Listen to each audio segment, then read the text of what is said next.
Sefolosha returned to New York City with the Hawks on Thursday and said he was looking forward to just focusing on basketball again. Since he was arrested by the NYPD in an April 8th incident outside of a nightclub that left him with a broken leg and ligament damage to his ankle, Sefolosha has admittedly been unable to get the episode out of his head. You hadn't decided whether or not you were going to file a civil lawsuit. Will you? We've decided to file a civil lawsuit against the city of New York, the New York Police Department, and the officers that were involved. Why?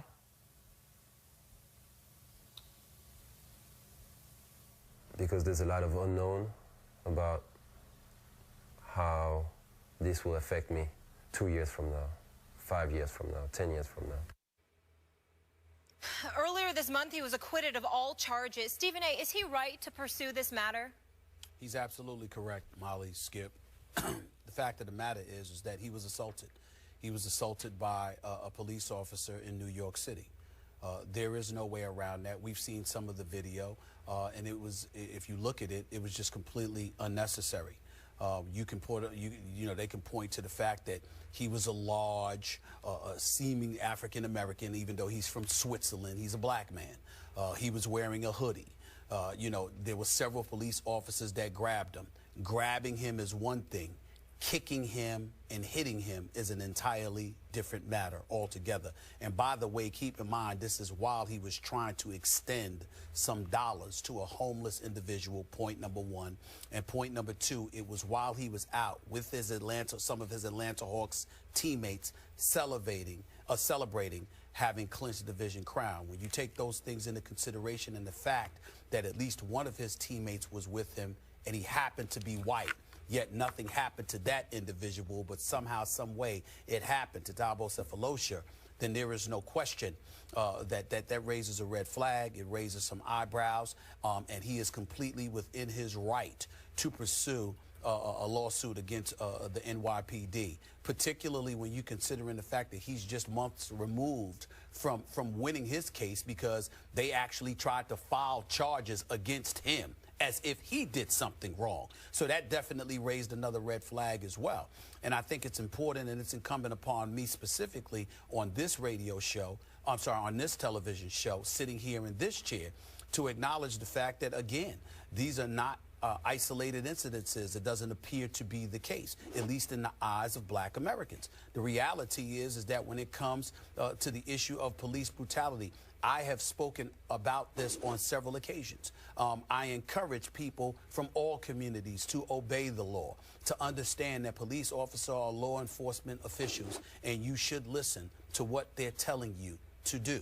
You shouldn't be in their face. You shouldn't be spewing invectives or anything like that. You shouldn't be exacerbating any kind of situation, because in most instances, if not all of them, you are going to lose eventually anyway when it comes up to you going up against the law. So we have a responsibility to make sure that we're sitting up here on this television show and to remind and to encourage people that law enforcement officials are who they are, and it's their job to enforce the law. It's our job as civilized individuals to obey the law and therefore obey police officers. But it doesn't gloss over the fact, nor does it eradicate the reality that there are police officers out there who are a bit excessive, and in some instances it's been fatally so. You know, don't get me started with Walter Scott in South Carolina. Don't get us started with Michael Brown. Don't get us started with this 16-year-old teenager just the other day that was tossed over, by a sheriff's deputy in South Carolina, forcing him to ultimately lose his job because he felt the need to be excessive in his physical behavior towards her.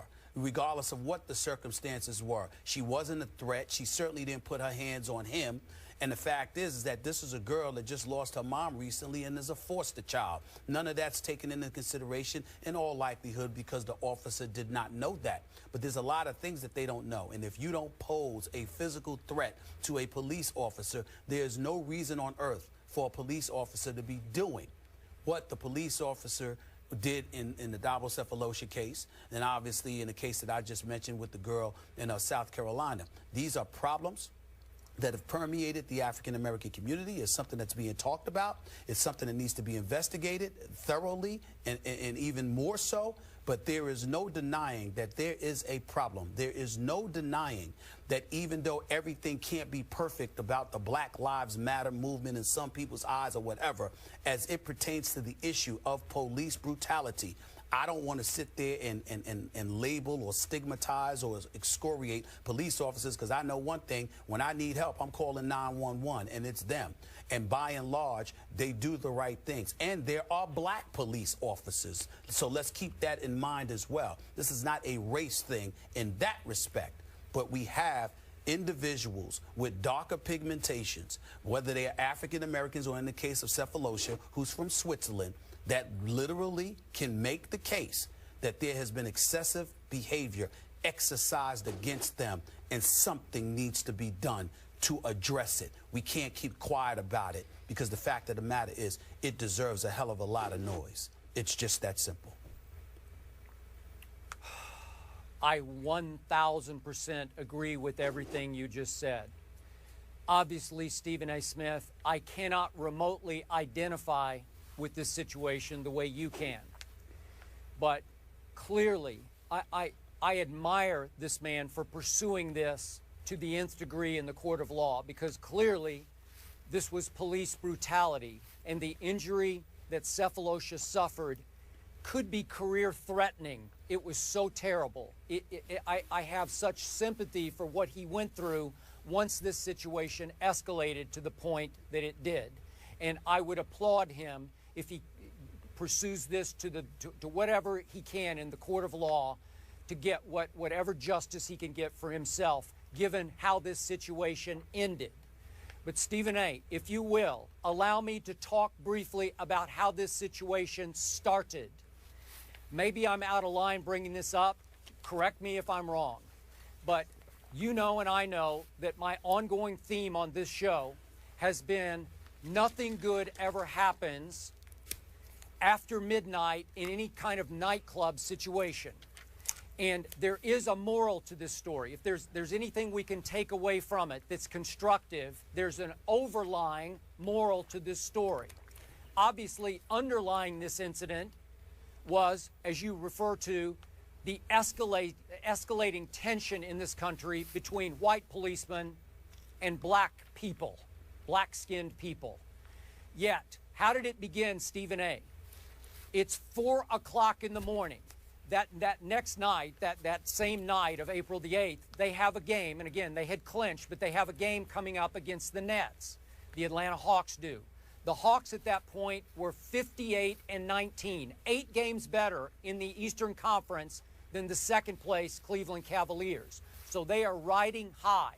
And I said at the time, I thought that Sefolosha and Antich had a responsibility to their teammates to avoid any situation that could put them in peril.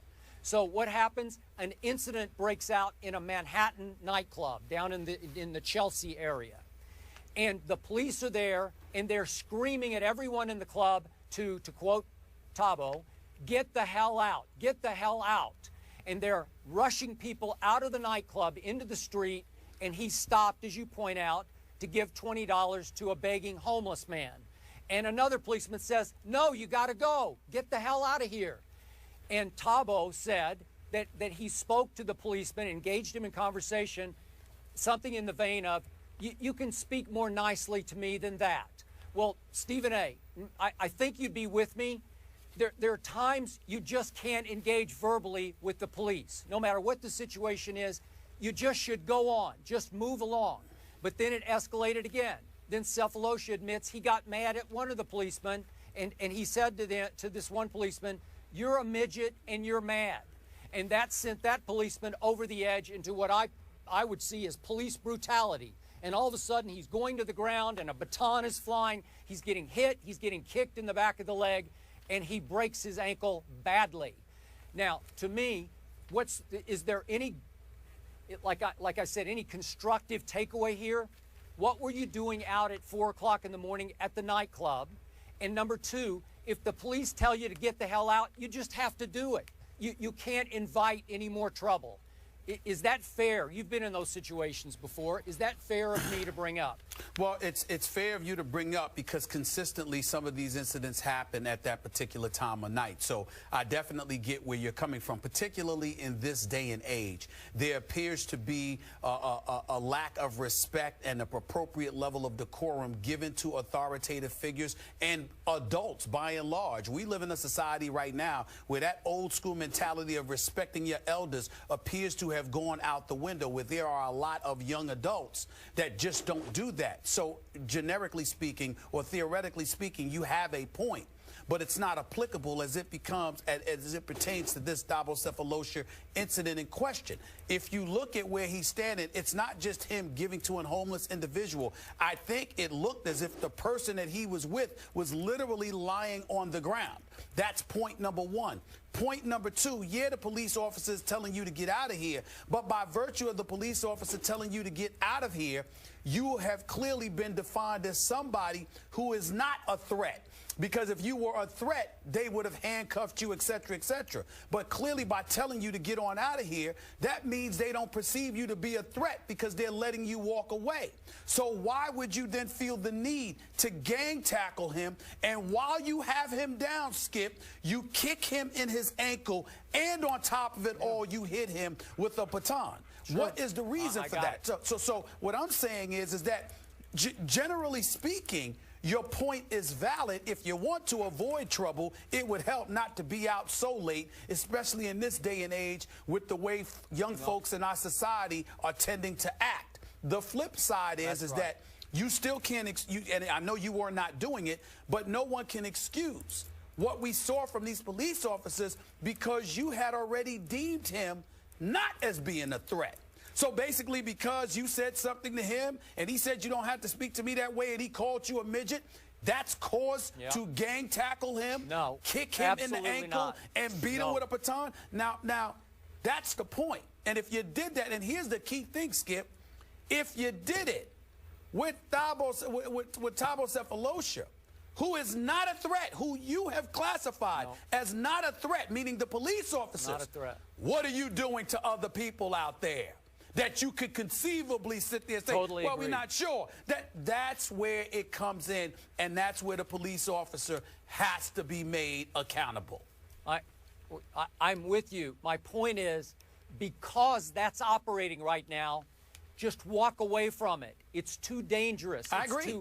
I'm on your side. I'm on your side here. Don't even tempt fate, because bad things could happen. Unlawful things can happen. That was flat out police brutality. I'm with you. Once it went to the ground, all bets are off. In no way am I defending the policeman there.